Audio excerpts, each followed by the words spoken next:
Assalamualaikum warahmatullahi wabarakatuh. Selamat siang para bobotoh. Ya backlightnya, tunggu bentar ya. Nah sebetulnya tadi saya pinginnya nggak di dalam mobil karena bosen ya. Tapi akhirnya lagi-lagi harus di dalam mobil lagi karena backlight. Tunggu ya.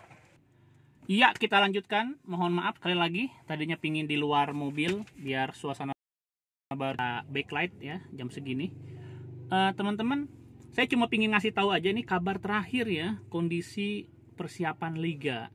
Jadi terlepas dari PPKM diperpanjang, lalu memang kasus COVID naik jadi pertimbangan, sehingga ketika kasusnya kan sudah mulai melanda ya, ini dilihat dari ketersediaan ruangan di rumah sakit ya. Ada kabar baik, tingkat keterisiannya sudah jauh berkurang dibandingkan pekan lalu gitu.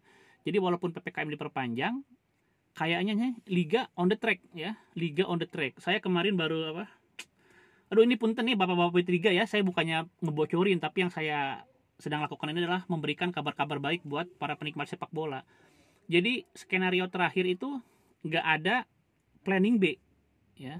Kemungkinan besar draft jadwal liga yang dipegang atau dipersiapkan oleh teman-teman dan bapak-bapak dari PT Liga Indonesia Baru itu masih jadwal atau rencana awal mulai kick off tanggal 20 ya. Sekali lagi, terlepas dari nanti saya ngomong apa aja gitu ya di video ini, tapi intinya kabar paling pentingnya itu adalah bahwa PT Liga cuma punya satu skenario ya sampai saat ini ya, yaitu kick off tanggal 20. Kick off tanggal 20, belum ada perubahan gitu ya. Nah, kita berdoa saja dengan tingkat COVID yang semakin melandai, ini juga bisa berdampak positif ya, dengan perizinan dan rekomendasi liga bisa dimulai sesuai dengan rencana gitu. Dan terkait kita memang harus sudah memulai liga, ini betul-betul urgent gitu ya. Kemarin ya, hari Rabu itu tepat 500 hari. Anda bayangkan, lebih dari setahun ya. 500 hari tidak ada sepak bola, tidak ada kompetisi di Indonesia ya. Jadi minggu ini sudah lewat 500 hari tidak ada kompetisi di Indonesia gitu. Nah, kalau misalkan sepak bola nggak ada negara nggak ada kompetisi sepak bola, itu sebetulnya lebih dari sekedar hiburan yang hilang ya. Sekali lagi, kalau buat konteksnya Indonesia, tidak ada sepak bola itu jauh lebih bahaya alias lebih gawat dari sekedar kita kehilangan hiburan ya. Ini bisa kita hubungkan dengan tujuan negara kita gitu. Tujuan negara ada di mana? Ada di konstitusi ya. Konstitusi kita adalah Undang-Undang Dasar 1945. Jadi kalau kita lihat konstitusi, ada 4 tujuan negara ya. Ada melindungi tumpah darah, lalu juga mencerdaskan kehidupan bangsa, turut serta dalam perdamaian dunia, dan satu ya. Nah, satu ini yang saya keep, ini berhubungan dengan sepak bola ya. Dan dalam konteks negara kesejahteraan ini yang paling penting, yaitu memajukan kesejahteraan umum. Jadi dari 4 tujuan negara yang tercantum dalam konstitusi, kalau kita ngomongin tentang sepak bola gitu ya, ini berkaitan dengan tujuan yang namanya memajukan kesejahteraan umum. Karena apa? Karena kalau misalkan liga sepak bola bergulir ya, liga sepak bola bergulir, kompetisi profesional ini bergulir, ini sangat membantu ya, membantu pemerintah untuk mencapai tujuan negara tadi, memajukan kesejahteraan umum. Karena apa? Karena dampak ekonomi dari sepak bola profesional ya, itu tidak hanya bagi pemain, pelatih, ofisial ya, dari dapat gaji, lalu juga bonus, enggak. Jadi tidak hanya di lingkaran football family, wasit, pemain, pelatih dapat duit, lebih dari sekedar itu. Karena dampak ekonomi dari sepak bola ini, dia juga menjangkau sektor-sektor lain. Nah, misalkan sektor-sektor yang gede ya, kayak media nih, siaran langsung, pertelevisian, itu dampaknya dapat duit dari iklan dan lain sebagainya. Lalu bisa juga hotel ya, kan nanti pemain-pemain kan nanti pemain-pemain itu kan menginap juga di hotel ya, perlu hotel dan akomodasi. Nah, berarti sektor perhotelan juga terkena dampak positif dari sepak bola. Oke. Selain hotel apalagi?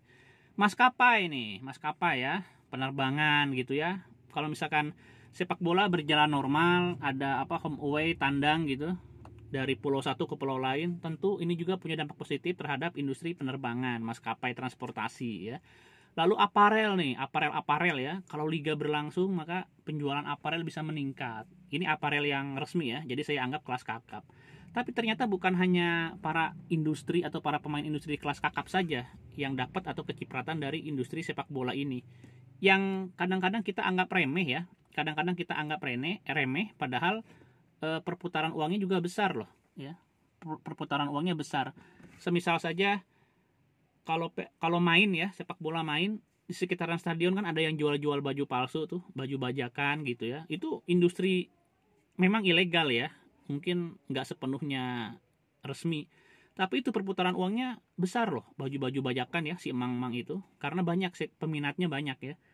Itu menggeliat juga. Lalu kuliner nih, kita ngomongin sepak bola pakai penonton ya. Kuliner sekitaran stadion, si ibu, si bapak yang jualan gorengan itu juga bisa kena dampak. Lalu parkiran, sektor parkiran kena dampak juga ya kalau sepak bola berjalan normal. Lalu selain itu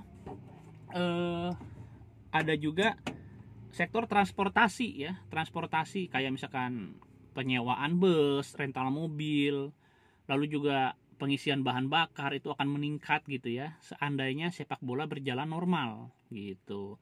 Jadi udah kelihatan ya tujuan negara dan tujuan kompetisi ini ternyata memiliki persinggungan, yaitu dalam rangka upaya memajukan kesejahteraan umum. Nah, kesejahteraan umum ini negara juga memerlukan bantuan dari berbagai pihak ya, salah satunya dari sektor industri. Dan industri olahraga khususnya sepak bola bisa membantu pemerintah untuk mencapai tujuan negara yang diatur di konstitusi gitu loh teman-teman ya.